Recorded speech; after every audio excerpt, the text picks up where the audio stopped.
Yeah, what's your take on free versus charging a nominal fee to participate? That seems to be like the big chicken and the egg thing. You know, you want to charge $5 so at least someone has skin in the game. Free events, people are easily distracted watching the latest kitten video on YouTube, and then they just will skip it. What's what have you found to be best in terms of from an attendance standpoint? Yeah, so we're talking about virtual, right? Yeah.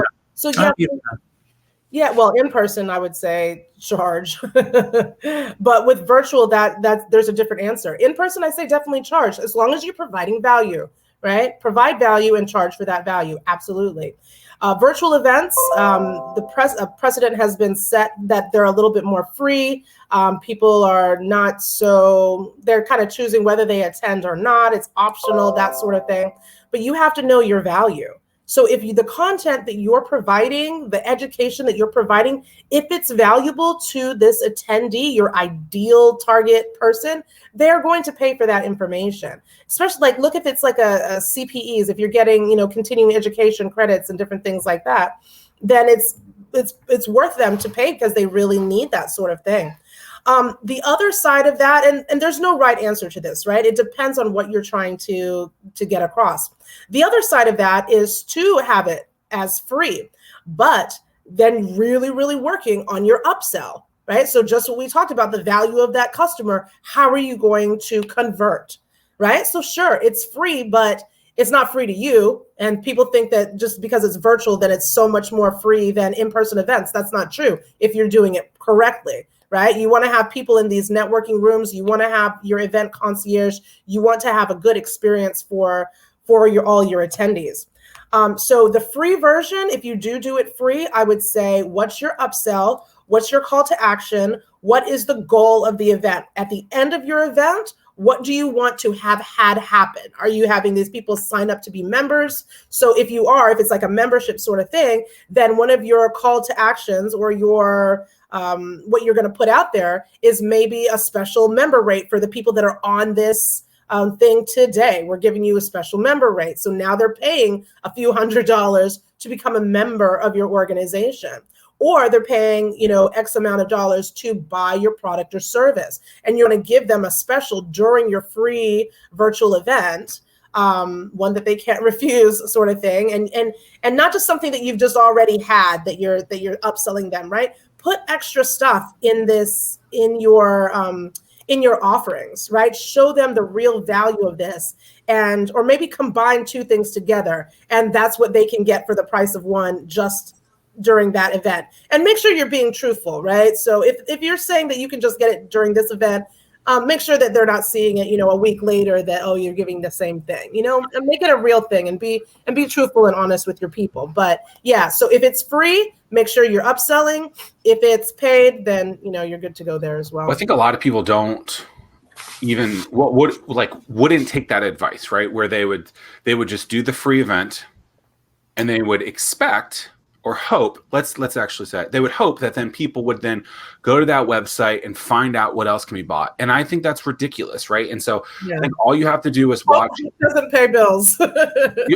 You're damn right it doesn't, right? And so many people, look how hard it is for ESPN to get someone to tune into a sports match, right? I mean, they're promoting that thing over and over and over again because they know that it takes that much to get that person to come in. Look at like a pay-per-view, like how many things that these individual businesses have to do to get those people to buy into and they're literally telling you, hey, we're going to give you all this free stuff, but then we're also going to promote the heck out of this paid thing in there. And so many people will just have a free event because they think that then someone will buy their thing at some point, and there's no initiative towards that paid thing. And I think that's ridiculous. Also, I remember, I think you might have even told me this like 5 years ago, Deany, where I think it was Eventbrite had done a study, free events versus an event at a minimum of $5, and the attendance rate.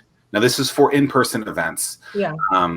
Because at that point, I don't even think they had online things. I think they've made a button now that says this is an online event. But Eventbrite did a study, I believe it was Eventbrite, and they said if you go to a free event, less than 15% of people attend that event. If you have an event that is $5 and more, I guess, and maybe if it was just a $5 fee, I don't know where that more goes to. I don't know what that, I don't know what the max is on there, but your increase in attendance is up to like 90% of people will actually show up. Yeah. So this is, and sometimes it's not, and you're talking about like the nominal fee of like the $5, right? So sometimes it's not even the amount of money per se, it's the psychological investment, right? So if I take the time to pull out my wallet and pull out my credit card, I'm voting again and again and again in my head. Me just signing up for a free event, I may or may not see the reminders, different things like that. But now if I'm making this psychological investment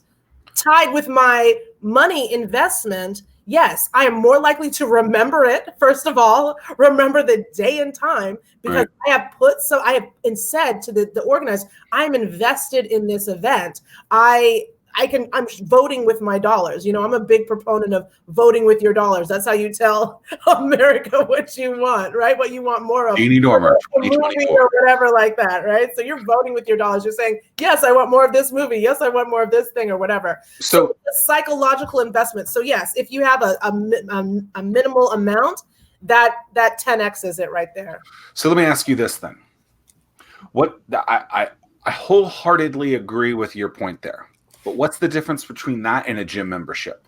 Because gym memberships, only 15% of people go on the regular to the gym. So you're paying for that thing. What's the psychological difference between a gym and going to an event in that kind of standpoint? The psychological difference is the gym's going to always be there. Whereas an event, I'm going to show you that this is a one-time thing. I'm going to give you some FOMO, right? So fear of missing out.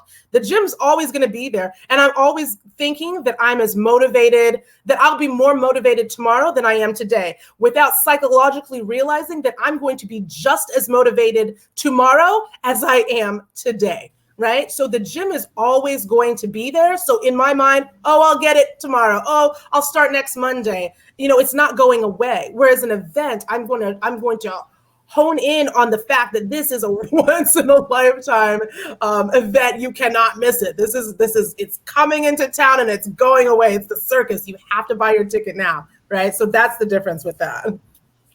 Fascinating. I agree. The gym will always be there, and if it's important to you, you'll find a way. Next Monday, I'll go. It's always the next thing. Nobody wants us to go on a Friday, though. It's always Monday.